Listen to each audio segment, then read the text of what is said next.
Our top story, a Bradenton woman is accused of stealing more than $80,000 from an elderly woman she was supposed to be protecting. Sheriff's deputies arrested and charged Carrie Stanfield this week with theft after she used the money to pay several bills and more.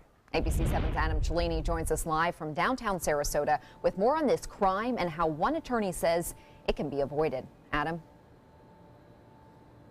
Yeah, Scott and Haley, this victim was staying in a Sarasota rehab facility following a leg amputation when she felt compelled to sign over her power of attorney to a woman who ended up stealing from her.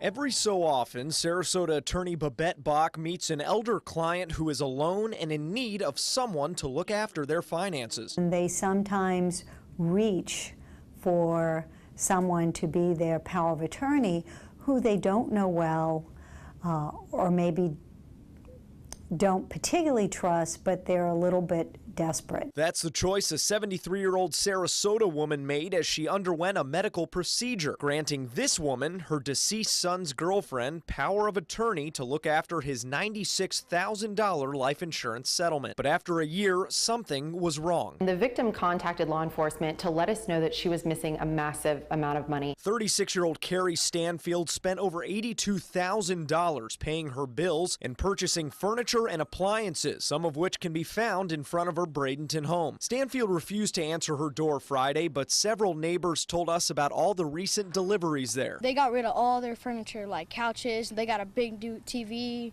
and they got mattresses and everything. Bach says more people need to be aware that power of attorney doesn't mean a second bank account. I don't think it's any different than taking your car into a car dealer to be repaired and then they steal your car. She says asking for court-supervised voluntary guardianship is an underutilized but safer alternative. This is not that expensive of an option to choose, and you can stop it at any point in time. If you get better, you can simply stop a voluntary guardianship as long as you have capacity.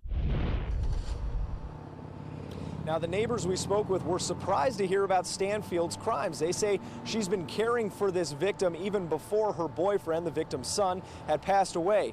Even two of the items were bought on behalf of that victim, an electric scooter and some e-cigarettes. Live in Sarasota, I'm Adam Cellini. Scott and Haley, back to you.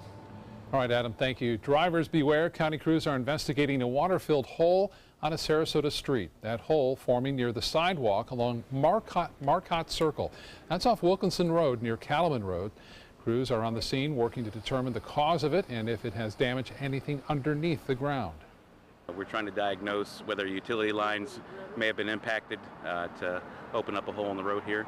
And we have some crews coming out to help diagnose, as well as what's going on in our offices to see about the data that might support that. He adds these type of voids are not common here. No homes are believed to be in any danger. One Bradenton man, go ahead, Kaylee. A Bradenton man is recovering tonight after he was caught in an apparent home invasion. The victim, whose home is located in the Southern Pines Mobile Home Park in Bradenton, located on 301 Boulevard East, says he was first alerted when his dog started barking. He opened his front door to find four men who forced their way in, at least one armed with a handgun. The suspects ransacked the home and took an undisclosed amount of cash, prescription pills, and some other items. The victim says he was struck in the head, but the injuries were minor and he was not transported to a hospital. Anyone with information on this incident is asked to call the Manatee County Sheriff's Office, or you can call Crime Stoppers. That's the number listed on your screen there, 866-634-TIPS. Federal wildlife officials are reviewing the endangered status of the Florida panther and may possibly move it to the threatened list. The official review is part of a routine classification check conducted every 5 years. Right now, Florida's panther population is estimated to be around 200 animals. Bill Samuels heads the Florida Panther Project, a local organization specializing in panther education. He says a delisting would be disastrous for the panther due to the record number of deaths just last year.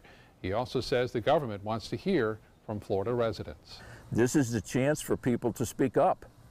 This is their chance to say why they believe or don't believe that the panther should be delisted. The comment period on the endangered species status of the Florida panther will end August 29th. You can send those comments to David Schindel at fws.gov. And now for a check on our forecast. We're actually doing pretty well, not seeing too many dark clouds that we've been seeing the past couple of nights, Steve.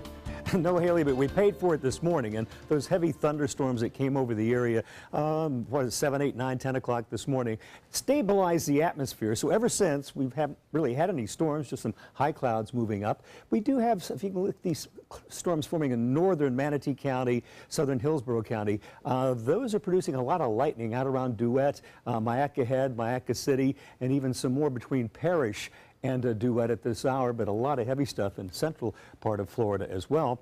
Across the Sun Coast, we have to watch out for this outflow boundary that's coming out from those storms that could trigger additional thunderstorms this evening. And our high-resolution futurecast, I'm going to step out of the way because offshore we could have some more storms forming in the overnight hours and moving ashore. That's kind of, this model actually nailed the storms we had this morning, so I'm tending to believe that that's going to happen. Our temperature forecast through the overnight hours takes us down to the upper 70s toward dawn, and the chance of rain 40–50% pretty much through the evening. I have a complete weather forecast, and we have a really quiet tropical weather pattern to talk about too. Haley, Scott. All right, Steve, thank you. Tonight, upheaval at the White House, the president hiring a new head of his communications team, and then hours later, Press Secretary Sean Spicer resigns. This as the White House continues to defend itself against allegations of ties with Russia. ABC's Megan Hughes has the latest. White House Press Secretary Sean Spicer tendering his resignation to the president, tweeting he'll continue through August. This hours after President Trump picks Anthony Scaramucci to lead his communications team. I think there's been at times a disconnect between the way we see the president and how much we love the president and the way some of you perhaps see the president. Scaramucci wasting no time stepping to the podium and wishing Spicer well. I hope he goes on to make a tremendous amount of money. Also making personnel announcements. Sarah's going to be the press secretary, right? Scaramucci is a Wall Street veteran and Trump donor with no communications experience aside from being a regular Trump defender on TV. Spicer had a feisty relationship with the press from day one of his 6-month tenure. This was the largest audience to ever witness an inauguration, period. And he was skewered on Saturday Night Live. The White House seeking new people and strategies to push back against the ongoing controversies involving the Trump campaign and Russia. According to media reports, the president's legal team is taking a new tack, investigating the investigators. They're trying to dig up conflicts of interest within Special Prosecutor Robert Mueller's team. White House aide Kellyanne Conway says many are Democratic donors, telling Fox and Friends, "It's relevant that people know what the motivations are." The White House also responding to reports that the legal team is reviewing the president's pardoning powers. The president maintains pardon powers like any president would, but there are no announcements or planned announcements on that front whatsoever.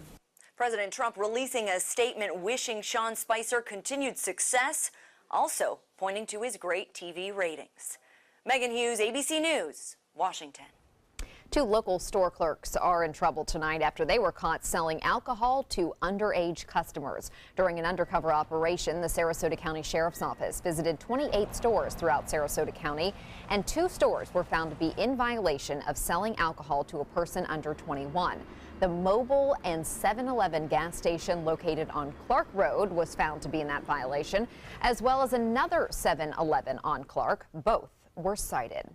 A dog is turned into Sarasota County Sheriff's deputies. Emaciated and malnourished. Initially, it was reported as a stray. But investigators soon realized that was not the case, and its owner is now behind bars. ABC 7's Jess Dowdrick joins us live from Sarasota County Sheriff's Animal Services Shelter with more on the story tonight. Jess?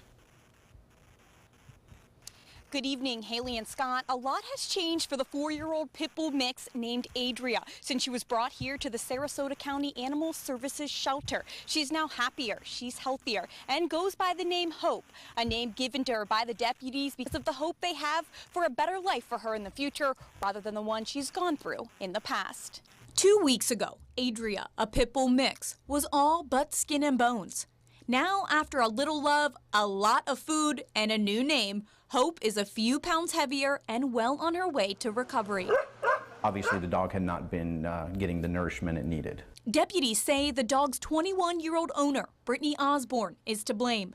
She faces felony charges of animal cruelty and confinement of animals without food or water. You hate that these cases kind of top each other, but in this case, I mean, this one topped what I've seen thus far as a dog has gone. Hope was brought to the Sarasota Sheriff's Office as a reported stray. After some digging, investigators realized that wasn't the case. The woman who claimed to have found Hope was actually Osborne's friend. When questioned, the woman confessed to getting the dog from Osborne, claiming she was helping her get rid of it because it was thin and needed help. I am a witness of her feeding, bringing food, walking that dog. Osborne's neighbor and friend claims that she would never intentionally abuse the dog. But I do know the dog's in the backyard, so he goes outside. I said they don't have a fence, so it's a long chain. It's not like it's chained up, but it's in the backyard outside, then it's inside, then I see her walking at night. She says she watched Osborne carry bags of dog food into the home. If I would have thought at all that that animal was being abused, I would have said something. There's resources out there, and I say this repeatedly. Contact us, contact any other of the rescues in the county, and they will help you with your needs, with your pet, and get that pet to the right place to make sure it is able to lead a healthy life.